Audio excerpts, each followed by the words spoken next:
What's going on, everybody? Welcome back to another episode of JohnnyVTV Live. I'm yours truly, joined. It's just so I don't know what the hell happened, but it's just the original crew tonight. So no guests. We originally had Elvin Ryan on Fantasy Pros, great guest, but unfortunately he lives in New Orleans, and we're hoping him, his family, and everybody out there doing the best. So tonight we're going to keep it the original crew. I'm JohnnyVTV. Join with me, Kyle Donnelly and Nick Durst. How we doing, fellas? Just another day, just another day talking sports. For Nick, I mean, it's kind of like it's going south as far as being a Mets fan for me. It's obviously going south being a Red Sox fan, watching the Yankees as I predicted. God damn, Mets, big walk-off win this afternoon for the Mets. Oh, well, at least that's a start. That's a start. They needed to come out after the whole booing situation, right, Nick? And the whole Baez scored the game-winning run. I mean, it's about time, but you know what? We're still going to get more into baseball. I can't even talk about the Mets until they actually show me something and get back within 3 games of the division. I mean, a futures bet, they're doing a 2007 nosedive, like before our very eyes. And I even said this many times over the course of the summer. Like, it's going to take something catastrophic for them to miss out on the playoffs. Yet here we are. But that's another conversation for another time, because guess what? We got fantasy football, regular football right around the corner. Your drafts are most likely this week or very early next week, right before the Bucs-Cowboys kickoff. So without further ado, we got a lot to get into. Let's get right into it. Number one, there's been a big running back shakeup. Unfortunate injuries with J.K. Dobbins, Dobby, big incubator guy for me. Travis Etienne, I was very high on him. He was torching Jags linebackers out of practice, coming up all over camp. And now with the change that Cam Newton is going to be released by the New England Patriots, Damian Harris might take a step up. So, guys, how are we feeling about Gus Edwards, James Robinson, and Damian Harris? Nick, I'm going to start with you. Listen, Gus Edwards, if you're a fantasy guy looking at this group, he's the guy you got to scoop up. Tonville High School product alum. He was good last year as well, and now he's just going to be handling more of a load here. For any Ravens fans or people saying, oh, go sign Todd Gurley, as Johnny V could tell you, this guy is done. He was not any good with the Falcons. That's a bad move. So, yeah, go ahead and pick up Gus Edwards, and I think he's going to have a good year. They're going to run the ball a lot with him, a lot of play action as well, Lamar Jackson, or the run-pass option, rather. And, the Ravens have a solid offensive line, so I wouldn't be too scared there when it comes to drafting Gus Edwards. You know, it's very interesting you say that, because my feeling about Gus Edwards, and the thing is, there was a ton of value on him. He was an 8th round ADP, and he was the guy that you were going to handcuff. And, like, yes, maybe he had some standalone value because the way the Ravens run, they're one of the premier rushing teams every year for the last few seasons. And, Edwards is going to have some bench appeal, flex appeal, whatever the case may be, and be a good handcuff. Now that Dobbins is done for the season, his ADP has skyrocketed. He's flirting around a late 4th, early to mid 5th ADP. And I got to be honest, he's a great high-end RB2. Like, he's in an offense that he's probably not going to get a lot of receiving work because the Ravens don't really throw to running backs that much. But I think the way Baltimore is, they love the ground and pound. I think it's a good, safer bet that we can see Gus Edwards have probably 15 to 20 carries a game in this offense currently. And you got to think he's probably going to be getting a decent amount of goal line work. And especially the way Baltimore can run on teams, the milk the clock late. So get those extra carries. He's good, man. All aboard the Gus bus. What do you say, Kyle? Yeah, I really like the Rutgers product. But, at the same time, they're going to have to go and get another back just to add depth to that backfield. I think don't be surprised if they, go and take a flyer on Devontae Freeman. I'm not saying Devontae Freeman's going to light up the world or be fantasy relevant, but I just think that with, a bad Giants offensive line, he got a little shortchanged last year. So maybe, and I wasn't really big on him coming out of Atlanta anyway, Devontae Freeman, but I just kind of thought that maybe there was something left there. Like I said, the Giants situation kind of muttered that for him last year, but I think he could do better with maybe an opportunity in Baltimore now arising. James Robinson, obviously, he's going to get a huge workload.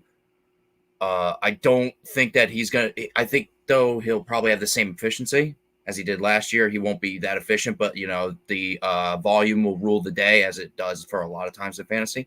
And Damian Harris, I would honestly want Damian Harris over James Robinson now at this point, and that's just me because I was watching him on Sunday at the preseason game, and it wasn't just him, but it was a lot of Patriots running backs that were looking efficient. So as far as I'm concerned, there's just competition. So iron sharpens iron in that room, and I think that Harris is going to want to go out there and perform.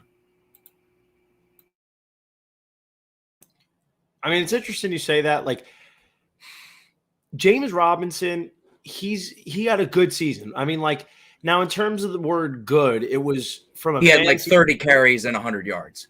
Exactly. And a touchdown. He was very inefficient. He had 240 carries last year, 6th in the league, 1,070 yards, which was tied for 5th, 7 touchdowns, 4.5 yards a carry. Like that's solid. But there was a lot of games where, he was getting you 100+ yards. And especially if you're in one of those leagues that you get bonuses for once you reach the 100-yard plateau, he might be getting you 26 carries and, 102 yards, which isn't really that great. But I think in this case now, this offense is going to be more balanced. I think Trevor Lawrence is going to have some growing pains as a rookie, but I still think he's rightfully so. He is the favorite for Offensive Rookie of the Year at plus 350. But they're still going to have to go through the ground game. Now, James Robinson, it's his backfield. Carlos Hyde's there to spell him, but 240 carries, I mean, especially with the Etcher game, if he stays healthy, man, I think that could be 250 carries. And I think James Robinson, who now is shot back up, again, another one who was like a 6th, 7th round pick. Now he's more in the 3rd round range. And he's a guy who's not a bad RB2 in this situation. And depending on if you're going receiver heavy early, even an RB1. But that's a different conversation. And I think Robinson really has a chance to outdo his numbers last year. Maybe 1,100 yards and 8 or 9 touchdowns is in the ballpark. And if you're taking him in the 3rd round, that's really not that bad. And the fact that he gets so much volume and he's probably going to be commanding all, if not most of the goal line carries, makes him a great candidate at his ADP. He's somebody that I would absolutely take a chance on. I mean, in all fairness, if Gus Edwards is going 2 rounds later, yeah, I'd probably rather wait for him because you could get like a Miles Sanders or a DeAndre Swift or even a wide receiver like a Robert Woods or a Keenan Allen in that spot. What do you think, Nick? Yeah, the Robinson's going to have a good year, but I think when you're going through your draft board, you're better off waiting for Gus Edwards there. Damian Harris, I would stay away from because the last time, a Patriot running back rushed for 1,000 yards is like Curtis Martin in the 90s. So, Belichick mixes it all up. And I also think LeGarrette Blount. Okay, the one season with the Patriots, very true. That he had 1,000 yards. Keep an eye on Ramondre Stevenson, the rookie for the Patriots. I think he's going to end up getting a lot of carries. I'm not saying, pick him up in fantasy, but I just think with the way Belichick likes to always use the rookies, get everything out of them, and then dump them like Sony Michel after a few years. That's kind of the strategy you're going to be looking at here with the Patriots. They're going to mix it up a lot. And again, they're going to be doing a lot of action with the tight ends this year. So I would stay away from picking any Patriots running back. You know something? I was hearing about this today. Damian Harris, with the fact that Mac Jones is now the starter, and they're probably going to run a more traditional offense like with Josh McDaniels, like they did with Tom Brady. Like obviously, Mac Jones is not Tom Brady, but Cam Newton they couldn't run that. Cam Newton, like they had to run a different type of offense, and they catered to him. And here's the fact: Damian Harris does not catch passes. He's got he had 7 targets last year in the 10 games he played. He had a solid average 4.5 or 5 yards per carry when he was healthy. Pretty solid line playing behind up there in New England. But I got to be honest, like Damian Harris and his 27th ADP to me is not that impressive. Again, I'd rather have Gus Edwards. Honestly, the way it's listed right now on the ticker, Gus Edwards, James Robinson, Damian Harris, that's the order. I got to be honest, though, I don't even love Damian Harris because it's not that he's not talented. We know he's probably not going to be the 3rd down back because James White's got that. Like James White was 10th in targets for running backs last year. I mean, He had a good amount of catches, and I think it was probably close to 60 catches. It's just a guy that you are not going to phase out, and that's just as simple as that. I just don't believe in drafting New England Patriots running backs, because guess what? 1 week it could be Damien Harris for $120 and 2 teeters. Then the next week, Ramondre Stevenson could have, a 75-yard run and he stays in the game. Or if Damien Harris has a fumble, he doesn't play for 2 games. Like Bill Belichick has done that in the past. So it's hard to commit to a guy like Damien Harris, not only in general, but you're committing to him at his ADP, which is like a 4th, 5th round. That to me is very alarming. Like, it's not off his talent. And when you look at it, like, he's very Sony Michel-esque. He's 5'10", 215, 5'11", 215, with like a mid to high 4.5. Like, not his speed doesn't jump off the tape, but I mean, he's a good running back. It's hard to rely on New England running backs. He's a great talent, but he's just in a murky backfield right now. That's what it is. For sure. So, I mean, if I'm fantasy owners, I'm probably looking to fade Damien Harris this year at his ADP.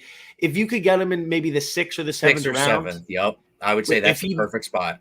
If he manages to fall to you somehow, especially with this news, I don't think that's going to happen, but then take a shot on him if he's your RB3, let's say. But I don't love it. I don't love it. But transitioning into the better running backs, the higher end, guys, what's your feeling on Ezekiel Elliott, Saquon Barkley, Nick Chubb? These are guys that we're looking at for, especially Zeke Elliott and Saquon Barkley and Nick Chubb, right? All 3 of these guys are between early and mid to late round, first round picks. These are very important picks. Where are we at on them?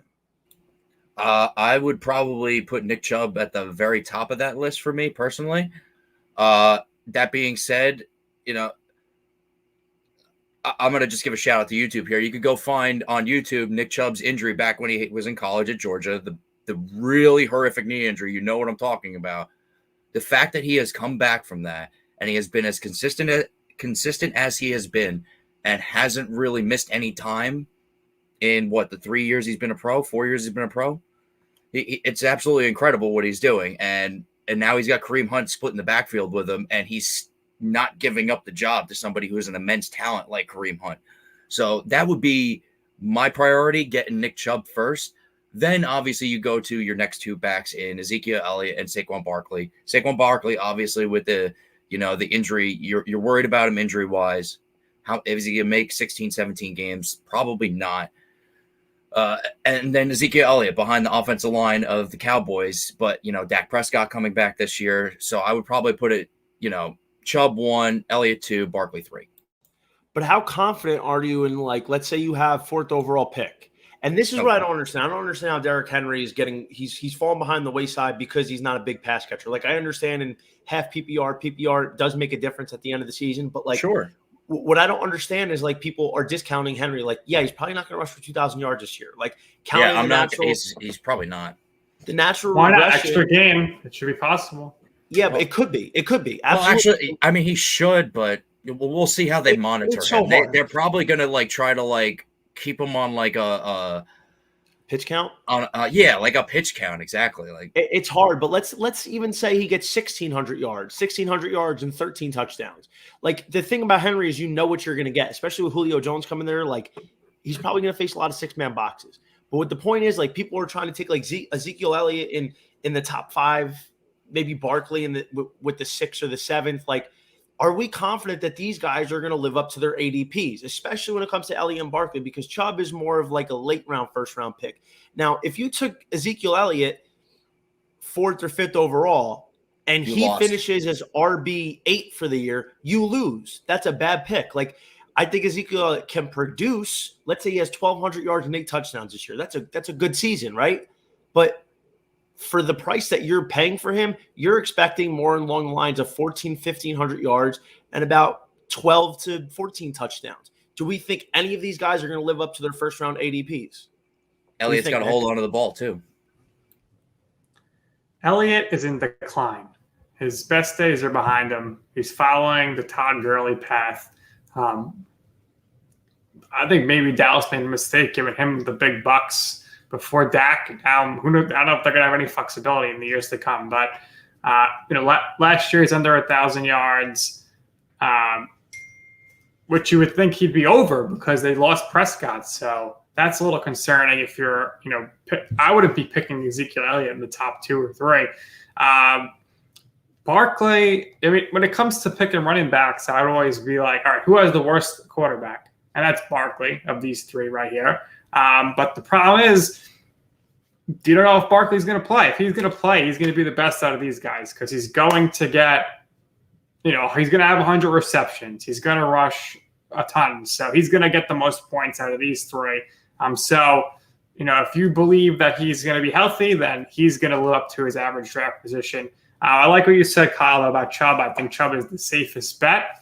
But maybe you do always have to be, a little concerned when you have somebody as good as Kareem Hunt, who could start at every other team in the NFL as his, side mate there as to who's going to get the touches or whatnot.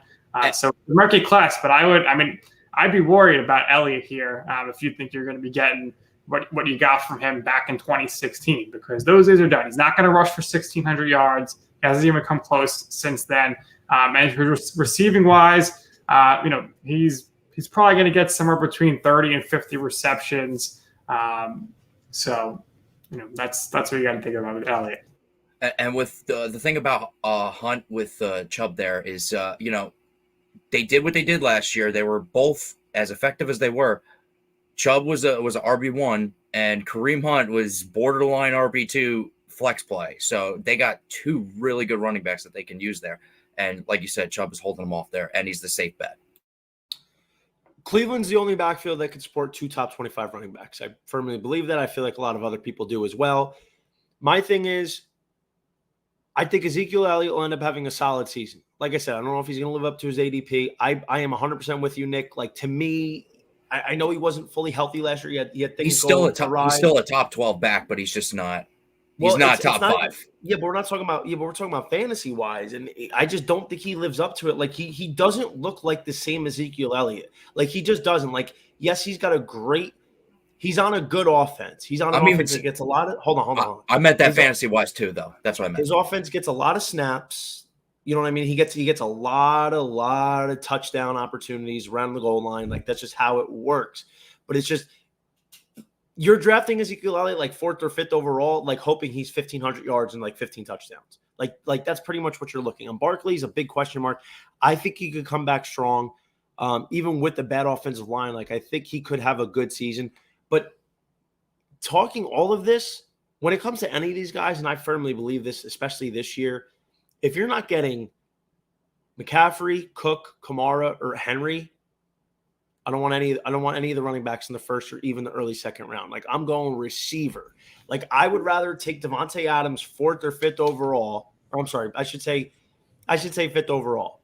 5th overall, I'd rather take Devontae Adams than Ezekiel Elliott. No question in my mind. I know Devontae Adams, it's the last dance. Him and Rodgers in Green Bay. He's going to show out. You saw what he did last year.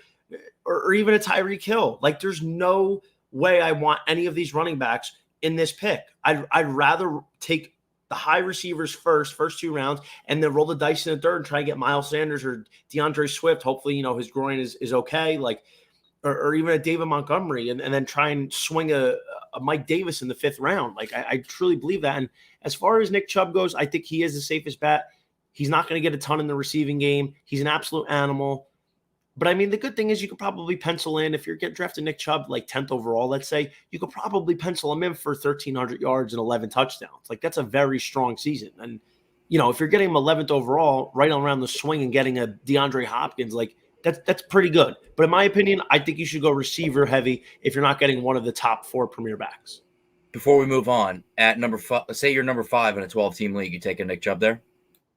No, I'm taking Devontae out. Like, assuming McCaffrey, Cook, Kamara, and Henry all go, I'm taking Devontae Adams. I'm not rolling the dice on a running back. That you don't think people will be concerned about Your Honor, no objections. Your Honor, no objections. McCaffrey missed most of the season last year, so and that's a flag. But he's also got a horrible quarterback this year, so maybe that helps him. You can't not take McCaffrey for number 1 overall. McCaffrey's a stud. Even missing all the time, you're still like the 30th best RB. or 35th best RB, and he played like 3.5 games. So, I think the argument there is, if McCaffrey, you're feeling good with off injury, then you shouldn't really feel too scared about picking Barkley off injury, because that's different. That's so different, because McCaffrey didn't tear his ACL. McCaffrey had a weird shoulder injury against the Chiefs at the last play, which was really annoying. And he had, I think, what was it, the calf or something like that? He didn't tear his. He did have a leg injury, I think, but it wasn't like I think it was a calf injury. It was a calf injury. Like Barkley tore his ACL and I think other ligaments as well. So like that's way more alarming. But as we're moving on here, real quick there, McCaffrey also had a shoulder problem too. Yeah, no, I said that. Oh, my bad. I just spaced out there. Kyle. All right, as we're keeping it moving here, how you guys feeling about Kyle Pitts, his 5th round ADP? Nope. Too high. Why not? Why? I'd rather go get honestly a receiver or a running back there, or well, I wouldn't say tight end, but because honestly, he's probably the only one on the board left there. Or maybe Logan Thomas. I probably want Logan Thomas over him just because that's more of a sure thing right now, and he's got his. Like I said, I would say so, because he's got the best quarterback he's ever had throwing to him, and he's got a complement of weapons around him, so defenses can't double on Logan Thomas. But Kyle Pitts is still one of the best quarterbacks in the league throwing to him. Matt Ryan, he lines up all over the place. He's one of the biggest matchup nightmares. He's like Calvin Johnson, the tight end position. He's got one of the best and up and coming receivers, opposite of him, and he's got a much more consistent quarterback. I'm not saying anything against the weapons in Atlanta or the quarterback. I'm just simply talking about the offensive line here. The battle's won in the trenches, and clearly Washington's got a much better offensive line than the Atlanta Falcons do. Atlanta is not very good, agreed. But, I mean, they're the 17th best offensive line per Pro Football Focus. I mean, it's not like – And Atlanta's probably like, what, 27th? They're in the 20s. Listen, I understand, like – I just want to know, because, listen, we see Kyle Pitts. He's a unicorn. Matt Ryan and his career has loved tight ends. Tony Gonzalez, Austin Hooper, Jacob Tamme that one year in 2015. I mean, Tamme had middle 600 yards, like 60 catches. Hayden Hurst, like he's really gravitated towards tight ends. And he's never had a guy who's got an athletic profile like this playing the tight end position. This is like a taller, bigger Julio Jones playing tight end.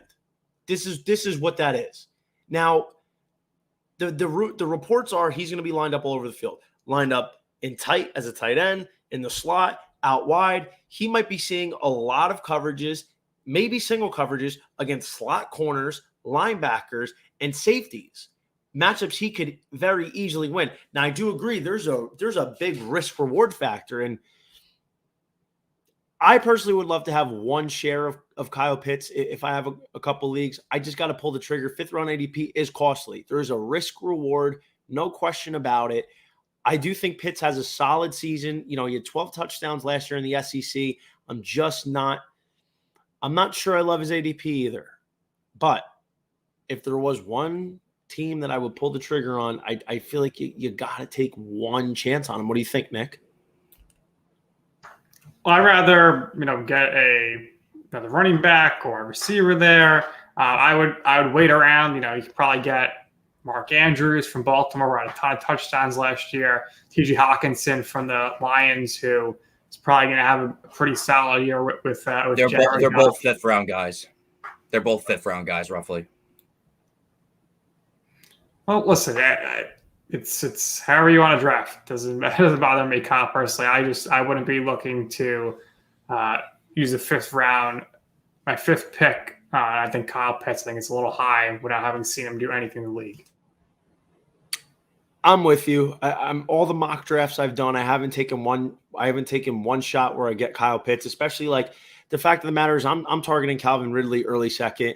And if I got Ridley, like I'm not going to get Pitts. Like it just doesn't make sense to me to get 2 Atlanta pass catchers.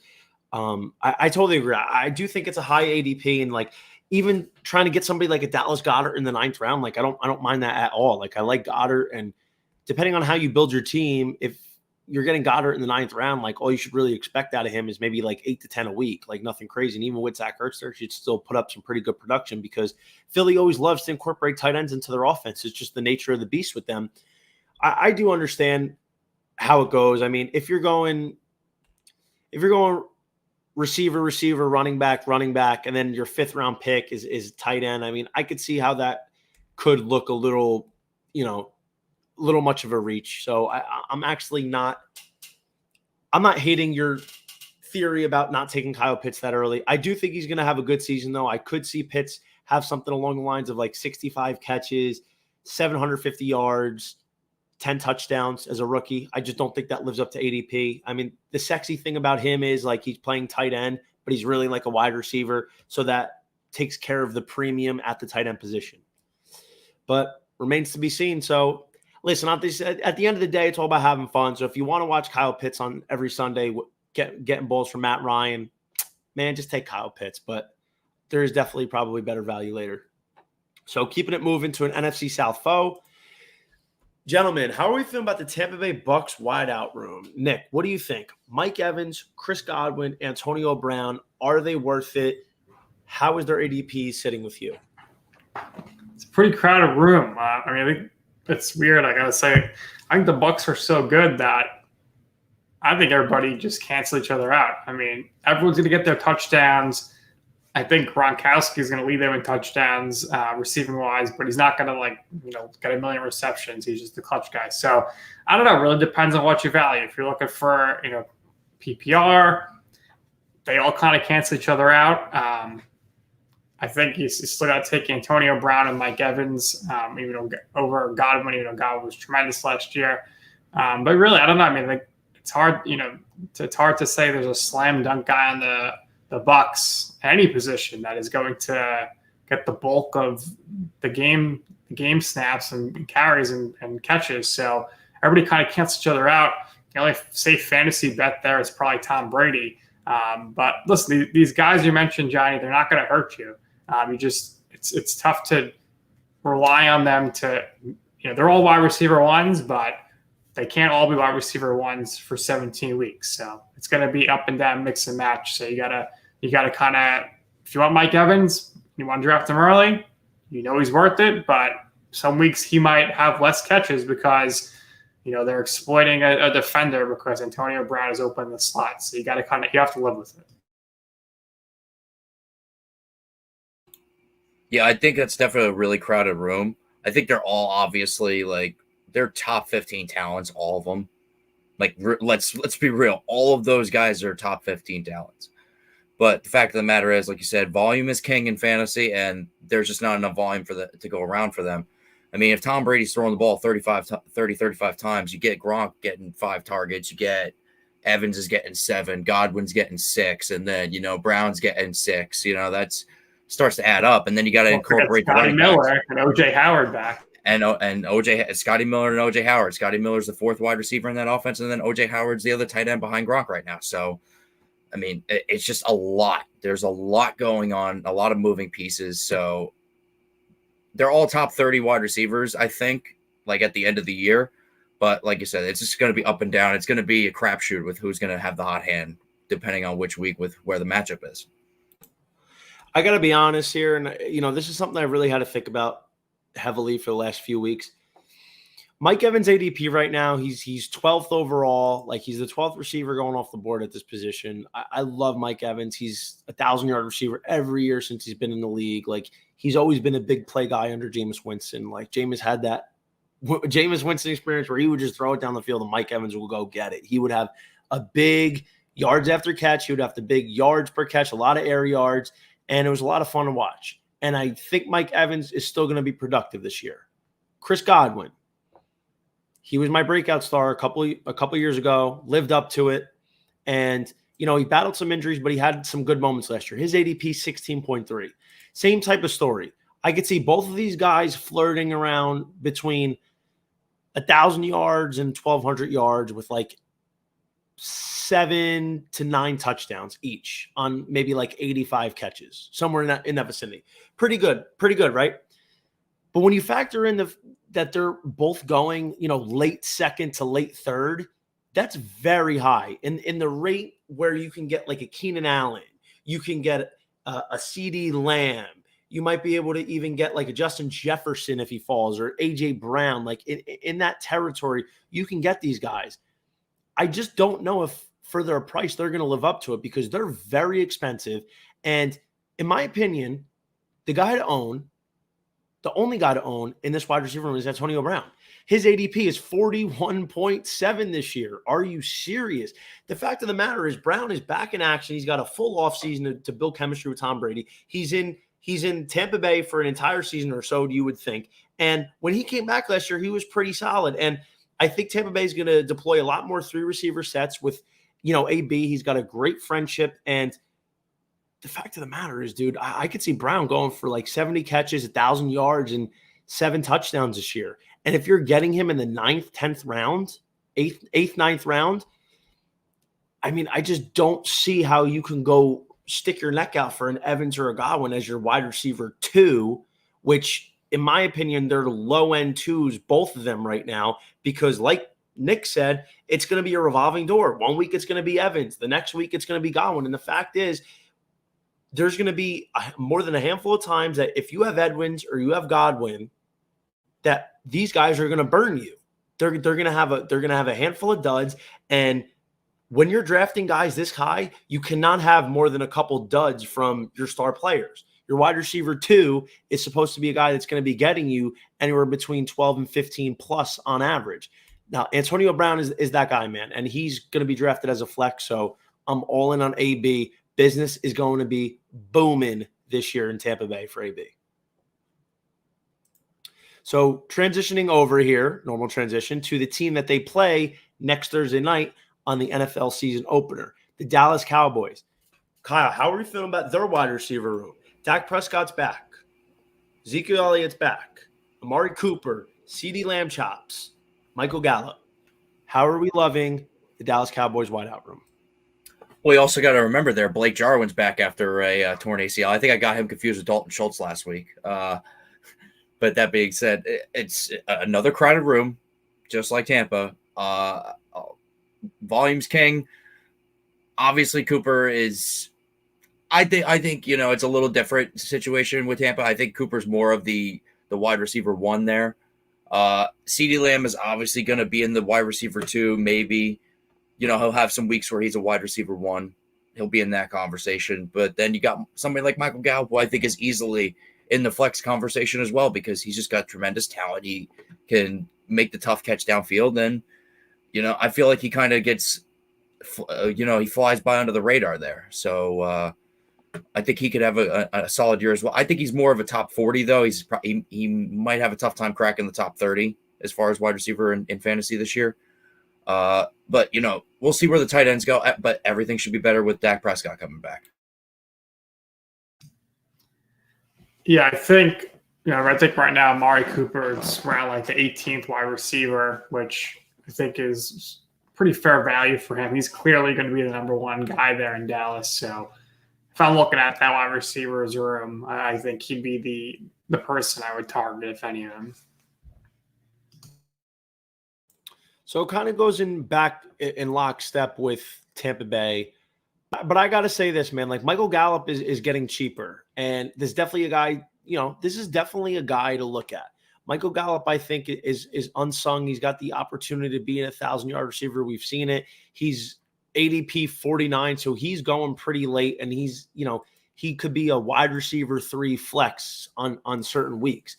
And chances are you're getting Gallup to be a wide receiver 4 at absolute best.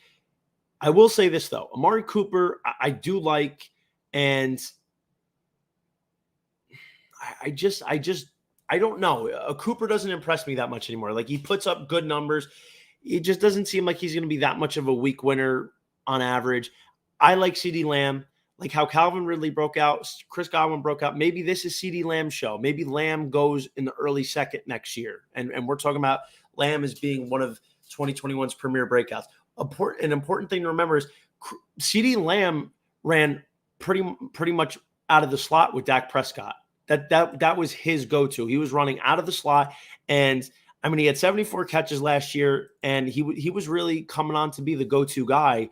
And he's a big play guy. He's getting the slot corners. A lot of times he's getting the one-on-one matchups. I don't anticipate Dallas to have the same game plan. Dak Prescott was throwing 45 times a game last year before he got hurt. 2018 and 2019 combined, he's throwing for, 36 times a game. So I would say CeeDee Lamb is worth the investment. I think he's going to be more consistent. I'm probably out on Cooper. I'd rather get the most expensive or the least expensive. Amari Cooper's falling in that middle, and his ADP is very similar to CeeDee Lamb. I mean, Amari Cooper is right around that 17.7 average, while CeeDee Lamb is trending around 12. So I would probably say CeeDee Lamb is that guy to own. Amari Cooper, I'm probably staying away from, though, even though he'll probably end up with a pretty solid season. Yeah, instead of Cooper, I'd rather get like Cooper Kupp, DJ Moore, Odell Beckham Jr., DJ Moore, Chase Claypool. I mean, those are the guys I'd rather have than Cooper because they have more of an upside. Yeah, DJ Moore. Sorry, I didn't mean to, but I love the DJ Moore reference there, Nick. That's a solid choice in my mind. It's definitely noteworthy. There's a lot of mouths to feed in Dallas, and we know Jerry Jones loves points and he loves a lot of pizzazz, but at the same time, man, if they keep up the way that they're playing, they're not going to win a ton of games, and their defense is bad. So perhaps they will be playing sort of how it was last year, playing down from behind a lot and getting a lot of garbage numbers. I just don't think Amari Cooper is worth his ADP right now. I just don't see it. And their offensive line is not what it used to be, and that is also why you could say back to Ezekiel Elliott was a product of the offensive line. It was an amazing offensive line. All those guys are gone now except for Zach Martin, and it's not going to be easy. It's absolutely a fair point. So as we're wrapping up here, the last round of running backs, we went very running back heavy today. This is interesting, right? This is the intriguing part. These are the guys that are at the very end of the first round getting the second round turn. Antonio Gibson, Jonathan Taylor, Najee Harris. Are they worth their ADPs? These are guys that could be 1,100 to 1,200 yards, 10 touchdown backs. But that doesn't always translate to week success. It's probably hard to see these guys being completely immersed in the passing game. They may or may not be 3-down backs, but they all have guys that are going to take passing work and third down work away from them. How are we feeling about their ADPs? Nick? I think Jonathan Taylor is worth it. I mean, you got to grab this guy. He was tremendous last year once he kind of took over the starting role. I think they're going to be very heavy on Jonathan Taylor, at least early in the season. So he might get some massive points for you in September, October. Najee Harris, a lot of people are high on him. I'm not. I don't know. I guess I got to just kind of see what the Steelers are going to do with him. And, all signs point to, well, they're going to try to run the ball a lot. But I don't know. Of this group, I'd probably put him third. I would put Antonio Gibson number one. He's clearly the offense with Washington football team. So I think they're gonna just really do all they can to get him involved nonstop. So I would rank them Taylor, Gibson, and Najee Harris. Yeah, I hate to be in lockstep because that makes for really shitty sports talk, but I love what Nick said right there. I think it goes Gibson, Taylor, Harris as you have it right here on the bottom. Harris obviously is unproven out of Alabama, but he'll be the clear lead back, so volume will be the key there. Jonathan Taylor, I think, is going to transition. The other two backs, Hines and who was the other guy that's in that backfield? I can't think of off the top of my head, but I think Marlon Mack. Thank you. I think Taylor just takes that role and just runs with it, and he's the bell cow by the end of the year. And then you got Antonio Gibson, who is the clear-cut number one in Washington. He's got J.D. McKissick there, who takes away from him as far as passing downs go, but he's still getting some looks in the receiving game. So Antonio Gibson is the most complete back in this group. So this is interesting. This is another toughie, and I have people asking me what to do about this. Again, this is in the territory. I don't want to have to deal with this. I like Gibson and Taylor. I think they could both be very good backs. Sure, I wouldn't hate to have either of them as my RB1 and then get a Miles Sanders in the third round or get a Gus Edwards or a Mike Davis as my RB2 in the fifth. Najee Harris, I'm out on. I think he's going to be a volume hog and he'll probably get his way to 1,000 yards, 8 touchdowns in that vicinity. But the fact is, even if the Steelers want to go back to their ground and pound, old school, the way they do things, their offensive line is completely new. It's young. Like, I don't buy it out of Pittsburgh right now. I'm not feeling it. I think his ADP is way too high. I was never really high on rookie backs that go this early in fantasy drafts. Like, they had one. It very rarely happens for me that I'm high on him. Clyde Edwards-Helaire winning the first round last year. Yeah, exactly. Like I'm not high on rookie backs going this high with their ADPs. So it really comes down to Gibson and Jonathan Taylor. Jonathan Taylor, to me, I do like. He runs behind a great offensive line, provided that Quentin Nelson is going to be healthy, off the COVID list, off his injury list. The Colts line is great. No question. I think, especially in the AFC South, six games a year, he's going to be against the Titans front seven, the Jags front seven, and the Texans front seven. There's going to be room to run. He's got the best strength to schedule with Jonathan Taylor. No doubt, like 1,200 yards, probably 10 touchdowns is a spot where we could see him. Nyheim Hines is going to get a lot of the passing down work. That's just the nature of the beast. So I don't hate Jonathan Taylor. Now, my issue with him is, yes, he ended up having a great finish to the year. Once that game against Green Bay on Sunday, November 22nd, where he had 90 yards in overtime, he took off from that point. I don't know if we could expect the same pickup to start this season. It's going to be tough with Carson Wentz and Quentin Nelson both being on the shelf week 1. I mean, it depends when they come back. But then when you go to Antonio Gibson, to me, he's the best one because I also think he could receive as well. The fact of the matter is J.D. McKissick's not going anywhere. He had 80 catches last year, second behind Alvin Kamara, 110 targets. I think that was the most in football. And he's good, man. And Gibson's probably going to get more third down work. I mean, he had 44 targets last year, but there was a point in time when Gibson was heating up. He had 8 touchdowns in 5 games. He was getting on fire. I think Gibson listen, I have him as a dark horse value pick to lead the league in rushing this year. I don't know if it's going to happen, but I think Gibson could be an absolute volume hog on the rushing downs. I don't know if he's going to be getting a ton in the receiving game. I could see him probably get somewhere around like 60 targets. Maybe he gets about 40 catches, which is serviceable.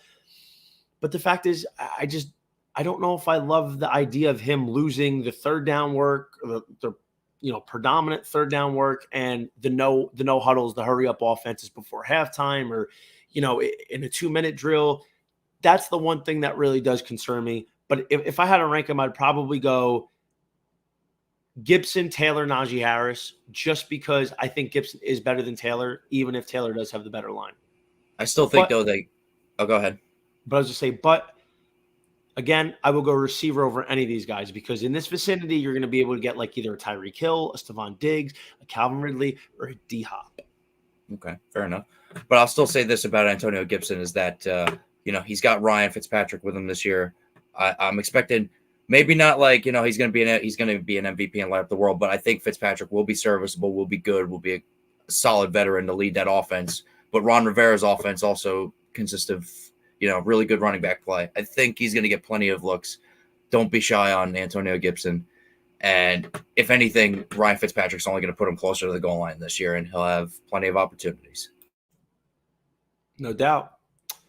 So as we're closing it out, the best and my favorite segment of the show, the Gambling Guineas best betting trends. We're staying with football. I did not do this last week, so we got it this week. Matthew Stafford MVP at plus 1,900 on PointsBet, so it's better than FanDuel's. I've said it the last few weeks. I think Matthew Stafford is coming out to cut throats this year. He's got the best team he's ever had with the best play calling, yada, yada, yada. I think close to 5,000 yards and 40 tutties is definitely in play for one Matthew Stafford. He might be the savior. He might be the missing link for not only humanity, but the Los Angeles Rams. Next, we have a little bit of prop bets. Justin Herbert leading the NFL in passing yards at plus 1,200. Here's the thing. Everybody is either looking at Patrick Mahomes, Dak Prescott, Josh Allen. They're all good bets. I like Josh Allen probably anywhere else. But then you get the middle of the pack guys like Kyler Murray, Russell Wilson. Lamar Jackson's not going to do it. Hold on. Aaron Rodgers. I think Justin Herbert, who had close to 4,600 yards last year as a rookie in only 15 games played, can come in and actually chuck for over 5,000 yards in a brand new offense, getting Eckler back. He's got Keenan Allen back. They want to get Mike Williams, who's a huge deep ball, more in line. I think he could come here, and that's a great value at plus 1,200. Keeping it going, we got. Hold on. This is the Gambling Guineas weekly take. Justin Herbert thing though is he's got to throw from behind most likely. So I think that's a great value pick there. Okay, great, thanks. So going at the rushing yards, we got Derrick Henry at plus 400. Listen, this value is not great, but I just don't know if I can say anybody else is coming in to have more rushing yards than Derrick Henry. The fact of the matter is now adding Julio Jones, and with A.J. Brown, they're going to have two receivers that they're probably not going to be able to double. And I just don't see them defenses having more than 6-man boxes. And yeah, the Colts defense is good, but again, the AFC South, other than that, it's not very competitive. Henry, if he's getting 300 plus carries a game, it's going to be hard to see him not win it. The only other guy I think, as a value pick, I said Antonio Gibson, but if we're not going with a true value pick, I think Nick Chubb is pretty solid if he's getting close to 300 carries because he's probably one of the best pure runners in the game. Next, we got Calvin Ridley leading the way for the NFL in receiving yards. I've said this. I think Ridley is not only going to lead the league in yards, plus 1,000, by the way, but I think he can finish as the wide receiver 1 in fantasy. He's going early second round. Here's the thing about Calvin Ridley. He's amazing. He's filling Julio Jones's void here, and he's going to be probably getting close to 185, 190 targets with the extra game. I think Ridley is a great bet, and Vegas even believes so because he's right in the top 4. I think Atlanta's still probably going to be playing from behind in an Arthur Smith offense, especially with a lot of play action, with a revamped running game. Hopefully, Ridley might even get better looks than he did last year. Your Honor, no objections. Now, Kyle, what do you have to say? Well, with the no objections, as I alluded to earlier. Thoughts. Yeah, Kyle's final thoughts, right. Look, I think those are all great bets right there. I think, obviously, like you said, with Herbert, I think he's going to have to be thrown from behind because even though he's great and whatnot, I don't know what that situation out there for the Chargers is going to look like. Derrick Henry, who's going to overtake him, really? I mean, maybe Gibson, maybe Montgomery. I mean, it all depends on volume. It depends where. But and then Ridley's, I mean, that's great value at plus 1,000. That's right. So, Nick, I said it was your turn, baby. Who's your emerging player of the night? My emerging player of the night is George Springer of the Toronto Blue Jays, who they're 4.5 games out of the wild card, but they're 7 games over 500. This is going to be a team to reckon with for the years to come. They got big money. They're going to spend it. Big free agent class. Listen, George Springer, he's only got 184 at-bats this season. He's missed a lot of games, but he's batting .272. He's got 16 home runs and 35 RBIs. If he was on the Mets, he'd be second in home runs, second in RBIs, and second in average, despite missing all those games. They should have signed George Springer. They did not, and they're struggling. But listen, George Springer is tremendous. He's a great leader. The Blue Jays are very happy to have him. And surprisingly, during the regular season, the Astros have not missed him, but I do think they will miss him in October. No, it's a great point. George Springer, man, they hoped he was going to be on the field the whole time, but you know what, man, it certainly helps when you got a guy like Vladdy Jr. in your lineup to keep you afloat for the wild card race now, doesn't it? Don't be surprised if Toronto catches the Red Sox. I wouldn't be surprised. Sox are taking a fucking nosedive, man. Yeah, flags are going to cut the Red Sox first. Kyle. I'm telling it like it is, man. The Red Sox are disgracing. You get a timeout. You get a timeout, Kyle. All right, Nick. We're gonna go Kyle, but you know what? He needs timeout right now. Nick, give me your final thoughts. Kyler Murray, MVP. Place your bets. Cardinals are going to win the division. They would have made the playoffs last year if he didn't get hurt. He was in contention for MVP up until about week 15. I think this is a make or break year for Cliff. So give me Kyler Murray. I think there's going to be a little bit of a load off his shoulder here. He doesn't have to necessarily be the leader. They brought in a great leader in J.J. Watt. I know it's the defense, but it does make a difference. Hopkins is tremendous. So listen, if you can get Kyler Murray at 10-1, 12-1, I think that's a great value bet right there. I like Kyler Murray for MVP this year. Added AJ Green as well to that receiving core. Wow, Kyler Murray, huh? That's interesting. You know what? I think statistically he's going to have a good season. Like, you know what? 4,000 yards passing, 1,000 yards rushing is definitely a possibility with about 40 touchdowns, total. It's definitely a possibility.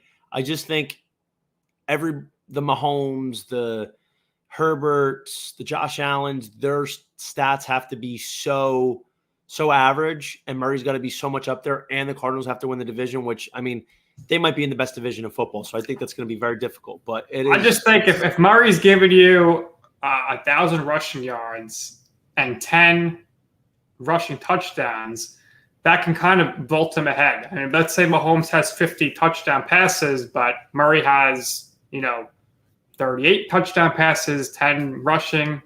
I just think the voters will love to give different people the award. And 4,000 yards passing. Yeah, I could see that too, Nick. I agree. Well, it doesn't matter because Matthew Stafford's going to go for 5,000 yards and 40-plus touchdowns. So, it's great value though. But you know what? I like to hear things every now and then. Kyle, what's your final thoughts there, sir? I'm glad to be getting back to football. Honestly, I'm waiting with anticipation for college football season and the pro football season. I'm really excited. I can't wait. Kyle, can you give us like an example here of like if let's say you were like a PA announcer and you were announcing like a player getting a touchdown or a goal? What would you do? How would you sound? Oh yeah, okay, Nick. I see what you're doing here. I love what you're doing here. Why can't I? Hold on, let me see if I got something here. He's choking. He's choking. You got to be quick when you're a PA announcer. Well, because hold on, I got something here. Okay. I got one for you. It's time for the PSE&G Power Play. It's one of the reads I had to do. Very good, Kyle. No, that's okay. Next time I go to a Devils game, I'll definitely look out for Mr. Kyle Donnelly to be doing the PA announcing. I don't have the job. Let's relax. I have to apply for it. I have to go through the process. Relax. So I would say my final thought is, and we're going to get more into sports betting next week. I'm going to give everybody my plays heading into the Thursday night game. And of course, the first Sunday. But here's the thing, guys. And this is one thing I've done my research on. The last 10 Super Bowl winners, the following season coming off a Super Bowl victory, in their first game, teams are 7-3 with an average margin of victory of 12.2 points. Tom Brady is 5-1 with an average margin of victory of 13.3 points. In those games, he's averaged 305 yards per, 2.5 touchdowns. So if you do the math, Tampa Bay is 7.5-point favorites. If you needed any more reason to take Tom Brady or the Bucs, opening night next Thursday, this is it. I think the Dallas Cowboys are going to get clapped like a round of applause. If Tom Brady and the Bucs don't win by a bare minimum 10 points, I will be surprised. I just don't see Dallas keeping up with them, coming off absolute trouncing of the Kansas City Chiefs in their home stadium for the Super Bowl. The Tampa Bay Buccaneers are going to run away with this. Your Honor, no objections. 22 returning starters as well. That's right. So that wraps it up for our show. Great show. Appreciate everybody joining us. So you can follow us on Twitter. I'm at @JohnnyVTV. He's at Nick_Durst. And Kyle just doesn't have a Twitter. And on Instagram, I'm at Gambling Guinea. Also at JohnnyVTV. And he's at Nick's Food and Stuff. And Kyle's at the Kyle Donnelly. Stay tuned because guess what? We might have a Thursday show. TBD. But if not, we will see you next Tuesday right before opening kickoff. Thanks, everybody. Talk to you soon.